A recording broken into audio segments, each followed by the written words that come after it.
Fala aí, galera do Jogada 10, que prazer estar com vocês aqui para falar de Copa do Mundo. Estaremos juntos esse mês inteiro para falar muito sobre Copa do Mundo e já temos muitos assuntos aqui para trocar ideia com vocês. Eu anotei no meu caderninho tudo que eu quero falar nessa primeira conversa com vocês. Obrigado pelo convite de estar aqui com vocês. Vamos lá. Começou a Copa do Mundo. Catar e Equador fizeram a abertura, 2-0 para o Equador. O que mais me chamou a atenção?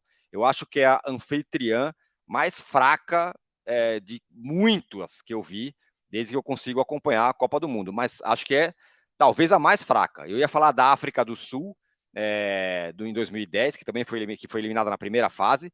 Mas esse time do Catar é um time muito inocente. Perdeu, bem perdido para o Equador. O Equador poderia ter feito mais, com grande exibição do Eder Valencia, aliás, né? Um atacante interessante, saiu machucado, uma questão que pode preocupar.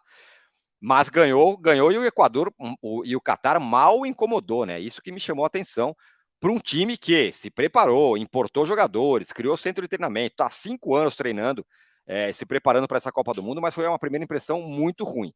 Do lado do Equador, acho que fica interessante, hein? Porque esse grupo não tem um super favorito, a não ser a Holanda, todo mundo pode beliscar a segunda vaga, menos o Catar, ao que parece, porque é muito fraco. Então o Equador tem chance de avançar para as oitavas de final, que seria bem interessante, um sul-americano como o Equador avançando de fase nessa Copa. O time é interessante, o time é forte fisicamente, tem alguns bons jogadores, então pode ser um negócio legal.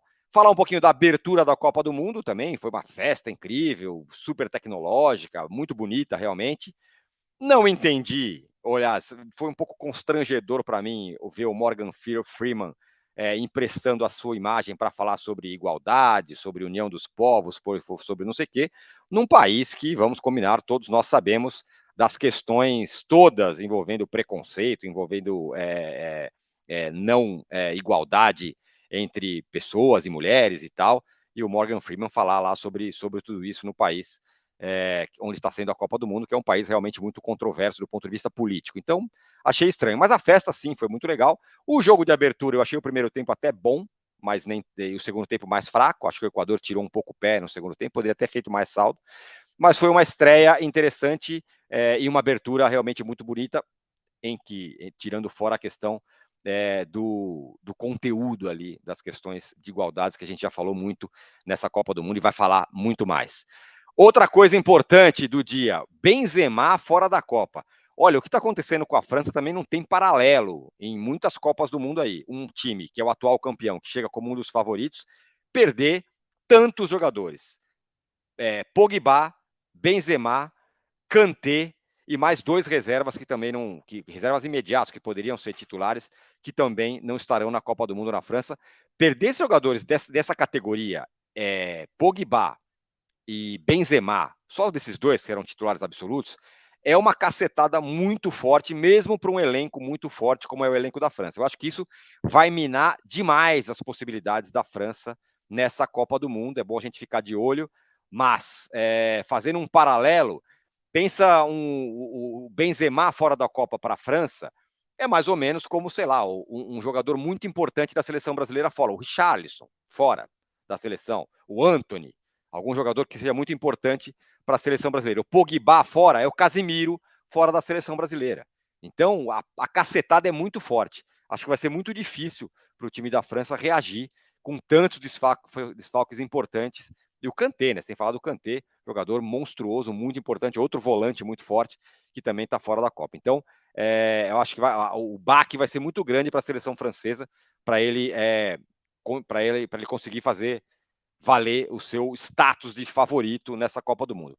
Outro assunto, esse envolve a seleção brasileira, mas envolve também o futebol brasileiro. O Corinthians anunciou seu novo treinador, é o Fernando Lázaro, que estava na equipe da Copa do Mundo do Tite, um dos auxiliares do Tite, o cara do scout e tal, estava lá, não vai para a Copa, volta para o Brasil, estava em Turim, volta para o Brasil. Interessante esse movimento do Corinthians, e curioso, pelo seguinte, ninguém imagina que o Fernando Lázaro era o nome que todo mundo esperava. Ah, vai chegar o Fernando Lázaro e vai ser incrível isso. Não.